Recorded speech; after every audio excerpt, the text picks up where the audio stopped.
أولا أحييكم بتحية الإسلام. السلام عليكم ورحمة الله وبركاته. بسم الله الحمد لله اللهم صل على محمد بن عبد الله وعلى آله وصحبه ومن والاه لا حول ولا قوة إلا بالله. Amma ba'd. Bapak Ibu yang dirahmati Allah, alhamdulillah dengan izin Allah kita bisa hadir di rumah Allah Masjid Agung Bandung. Bahkan kita sekarang sudah masuk bulan Ramadan hari pertama ini. Oleh karena itu saya singkat ingin menjelaskan tentang mukjizat bulan Ramadan.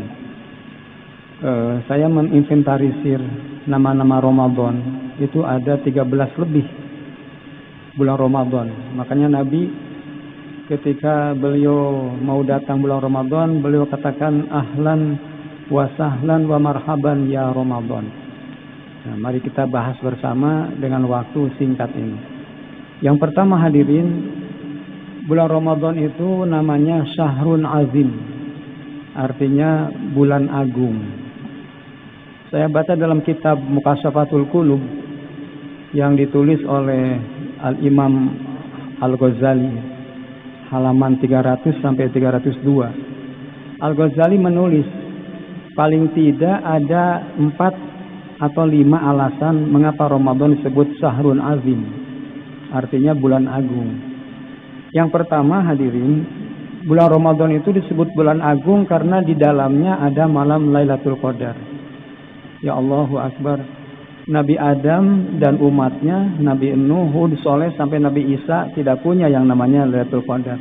Kita umat terakhir ini yang kita tidak ketemu dengan Nabi, tapi oleh Allah diberi bonus khairum min alfi syahrin. Oleh karena itu hadirin, kita Ramadan ini jangan rame di awal saja. Ibaratnya Allah itu akan ngasih bonus di akhir nanti, 10 akhir di bulan Ramadan. Karena di situ ada malam Lailatul Qadar. Nah, kita bisa bayangkan satu hari misalnya kita itikaf di bulan Ramadan di 10 akhir terakhir. Kemudian dengan izin Allah, Allah turunkan malam Lailatul Qadar misalnya. Amin ya, mudah-mudahan ini. Itu ibadah kita lebih baik 1000 bulan. 1000 bulan itu kalau ditahunkan secara matematis itu kira-kira umur orang 83 tahun lebih. Allahu Akbar. Ini tidak ada umat lain, hanya Nabi Muhammad yang punya. Ini yang pertama. Yang kedua hadirin, mengapa Ramadan disebut Syahrun Azim atau bulan agung? Kata Nabi, barang siapa yang sholat sunat ya, tadi kita qabla zuhur, tahiyatul masjid di bulan Ramadan nih, ini awal Ramadan, maka pahalanya kata Nabi sama dengan sholat fardu di luar bulan Ramadan. Makanya ayo kita banyak-banyak ibadah hadirin. Yang hari kita baca Quran, ya tentu saja kita sebagai orang yang sudah berkeluarga ya, kita juga cari nafkah, ya kerja keras. Jadi jangan malas, tetap kita kerja keras hari ini tidak boleh malas. Tidak boleh kita seharian tidur, nggak boleh. Ramadan bukan untuk tidur-tiduran tapi untuk kerja keras ya. Nah, siang hari kita puasa sambil sholat sunat, malam harinya kita juga tarawih. Itu kata Nabi, orang yang sholat sunat di bulan Ramadan pahalanya seperti sholat fardu di luar bulan Ramadan. Ini yang kedua. Yang ketiga, kata Nabi, orang yang sholat fardu di bulan Ramadan, nah tadi kita berjamaah sholat zuhur, itu pahalanya sama dengan 70 kali sholat fardu di luar bulan Ramadan. Silahkan oleh hadirin nanti dihitung, kira-kira 70 kali fardu itu berapa jam ya? Andaikan tadi kita sholat fardu berjamaah, taruhlah misalnya 5 menit misalnya tadi. Tinggal dikali saja. 5 kali 70 berarti berapa itu? 5 kali 7, 350 menit. Berarti berapa jam itu? Maka dietangnya nyalir. Hitung sendiri nanti berapa jam itu. Ini bonus hadirin, luar biasa itu. Nah, itu yang ketiga. Yang keempat hadirin, ada sahabat nih datang kepada Nabi, ya Rasul, saya tuh kabita sama Pak itu tuh, orang kaya itu tuh. Dia kalau ngasih takjil itu, kalau bahasa sekarang nih ya, kolak 1000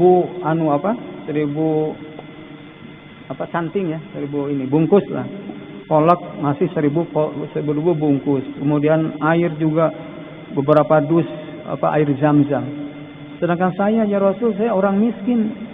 Gimana ya Rasul, adakah pahala seperti saya orang kecil ini bisa menyamai orang kaya itu ya Rasul. Gimana kata Rasulullah? Anda bisa, misalnya kalau yang lain itu sampai 10 dus aqua misalnya, Anda bisa cukup satu saja kalau memang tidak punya. Satu yang Anda amalkan, yang Anda titipkan di panitia tajil masjid, itu pahalanya sama dengan orang yang kaya memberikan 10 bahkan 100 dus aqua. Nah, itu. Jadi Ramadan ini hadirin tidak ada diskriminasi ya, sama. Orang kaya, orang miskin sama di hadapan Allah SWT. Tergantung niat kita hadirin. Nah, itu yang keempat. Ya, sekarang yang kedua nih hadirin. Yang kedua apa? Nama Ramadan ini. Tadi kan Syahrul Azim. Yang kedua, ini ada 13 saya sudah pelajari itu. Bahkan mungkin bisa lebih. Yang kedua, Ramadan disebut Syahrul Ilmi. Apa? Syahrul Ilmi itu begini. Saya dulu waktu di pesantren, guru saya tuh suka mengadakan pasarannya. Dulu zaman saya pesantren pasaran kitab Ihya Ulumuddin, Kifayatul Ahyar, Tafsir Jalalain, Tafsir Sawi, banyaklah kitab-kitab. Nah, kenapa? Karena para ulama memandang bahwa bulan Ramadan itu bukan bulan ngabuburit, bukan bulan untuk catur seharian ngabuburit, bukan. Ramadan itu adalah momentum untuk belajar. Coba lihat. Kitab Ihya Ulumuddin 4 jilid besar, saya punya kitabnya. Itu diselesaikan oleh Imam Ghazali di bulan Ramadan, hadirin. Di bulan Ramadan selesainya itu. Ya Allah ya Rabbi. Padahal dulu di zaman Imam Ghazali kan pada abad 10-11 kan belum ada laptop. Belum ada komputer. Jangankan laptop, komputer, mesin tik aja belum ada. Tapi ulama dulu hadirin di bulan Ramadan sempatnya menulis kitab juga tebal-tebal. Itu di bulan Ramadan hadirin. Makanya saya ngajak pada bapak-bapak dan ibu, terutama adik-adik ya, para pelajar, mahasiswa. Bulan Ramadan itu ayo kita belajar niat pesantren kilat sebut aja lah. Kan di sini setiap hari itu ada kultum tarawih, subuh dan duhur. Kalau saya dulu maaf ya, ini pengalaman saya.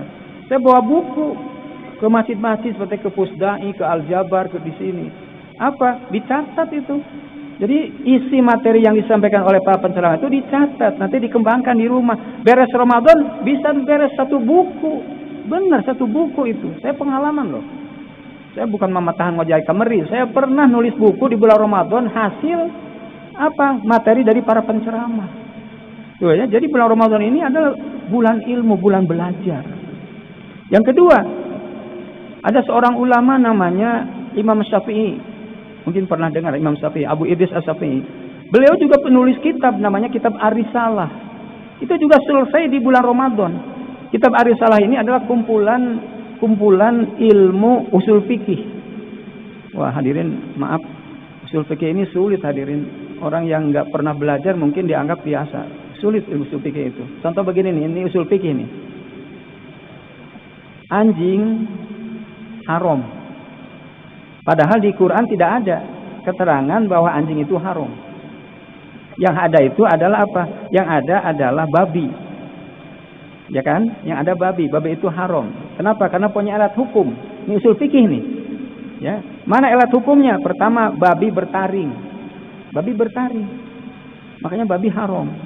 Bisa membunuh babi. Singa saja kalah itu oleh babi. Itu babi yang punya tulas yang tajam itu. Nah, itu yang pertama itu. Yang kedua, babi jijik. Jijik babi itu, Pak. Atau dul sumbang mawere katanya. Nah, yang ketiga apa? Babi itu mengandung cacing pita. Dan seterusnya lah banyak katanya. Sehingga babi haram. Nah, sekarang pertanyaan, bagaimana kalau anjing? Nah, anjing itu dinisbatkan kepada babi. Kenapa? Karena anjing punya alat hukum sama. Mana alat hukumnya tadi? Babi punya taring, bisa membunuh. Anjing juga punya. Cuman masalahnya kalau babi itu masuk kepada, disebutnya namanya itu adalah hukum primer namanya itu. Nah, maaf, mungkin ada yang baru dengar nih.